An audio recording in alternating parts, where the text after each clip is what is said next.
Hi, and welcome to Nutrieya. Are you living with diabetes and often worry about those unexpected blood sugar spikes at night? Do you miss enjoying your traditional Indian dinners without concern? You're not alone.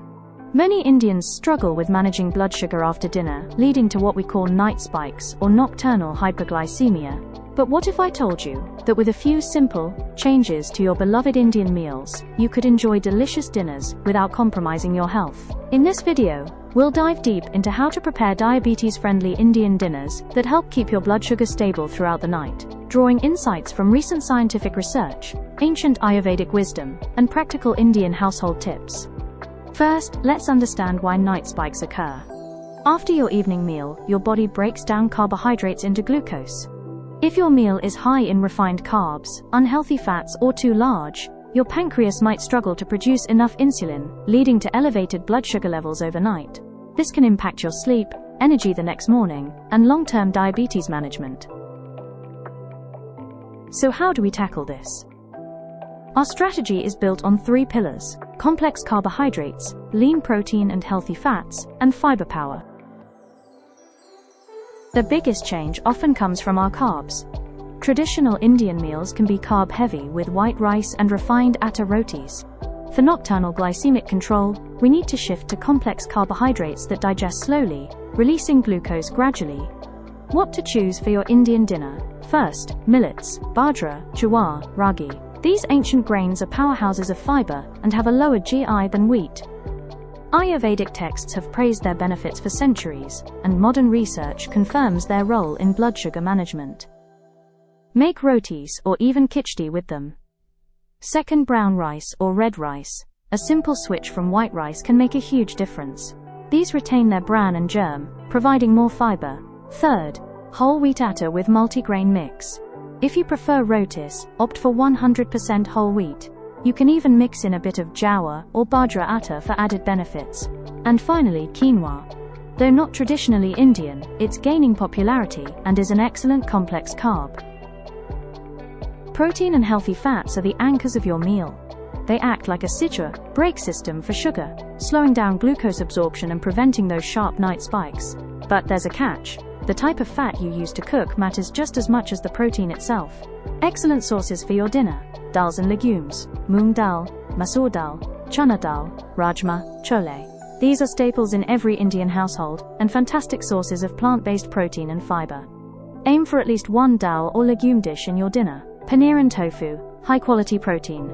Opt for grilled or stir-fried paneer/tofu instead of deep-fried versions. Chicken/fish, for non-vegetarians, grilled or baked chicken, skinless, or fatty fish like pomfret or surmai, which provide omega-3s, are excellent lean protein choices. Avoid heavy, creamy curry. Most Indian households rely on refined vegetable oils. However, these are often high in omega-6 fatty acids, which can promote low-grade inflammation, a secret enemy of insulin sensitivity. For your dinner tadka, let's switch to stable fats. Ghee.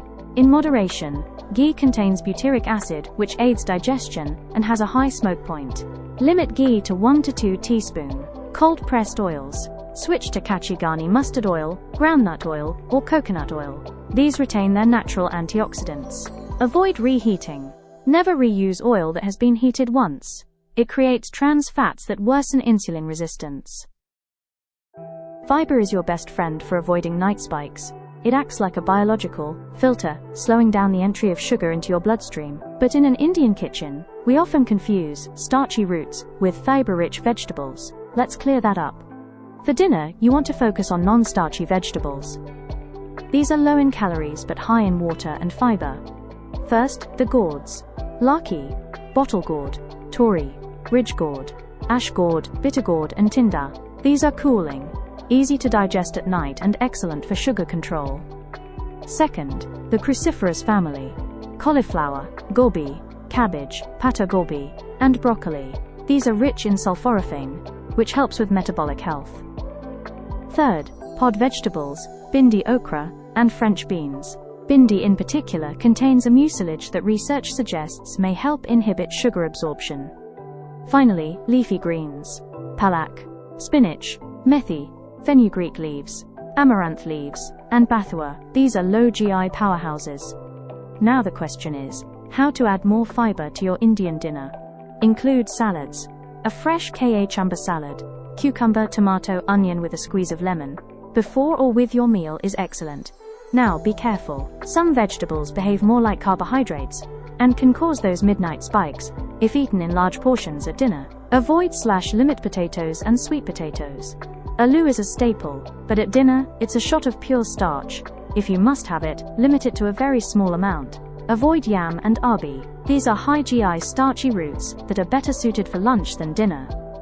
So, before we move to the 7-day dinner plan, you must understand how your everyday plate should be, and what does an ideal diabetes-friendly dinner plate look like. Let's build it together. Half of your plate should be filled with non-starchy vegetables, a vibrant sabzi or a fresh salad. Aim for 2 full cupped hands. This should take up 50% of your plate.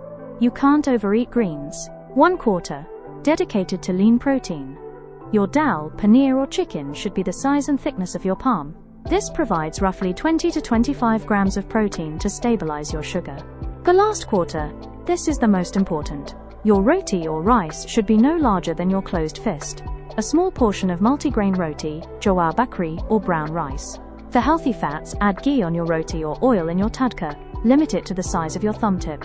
Ayurveda loves ghee, but in moderation.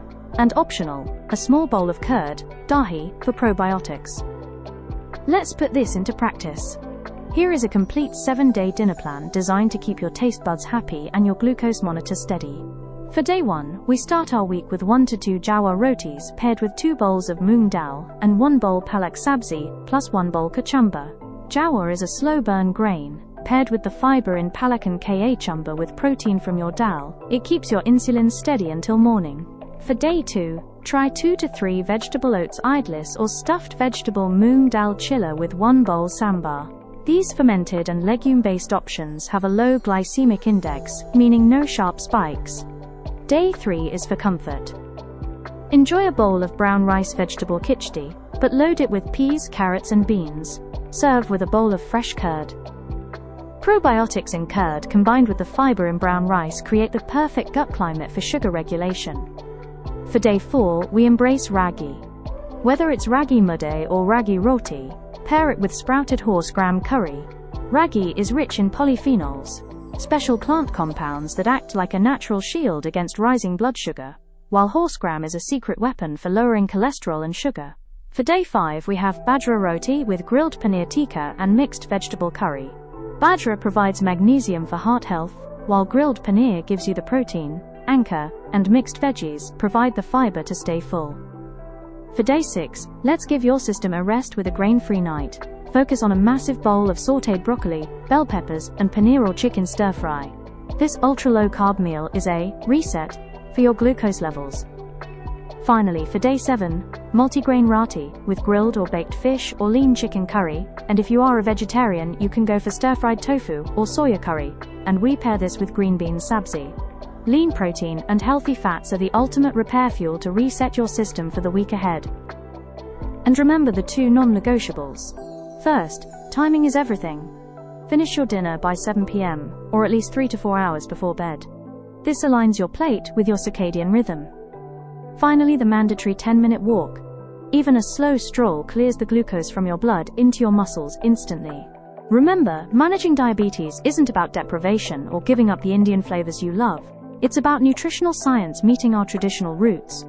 As a clinical dietitian, I always recommend that while these strategies are evidence-based, your journey is unique. I hope this video helps you wake up with better sugar levels tomorrow morning. If you want more science-backed, Indian-centric nutrition tips, make sure to hit that subscribe button and join our Nutrieya community. Let's make healthy living simple and delicious. Don't forget to share this with a family member who needs to see this.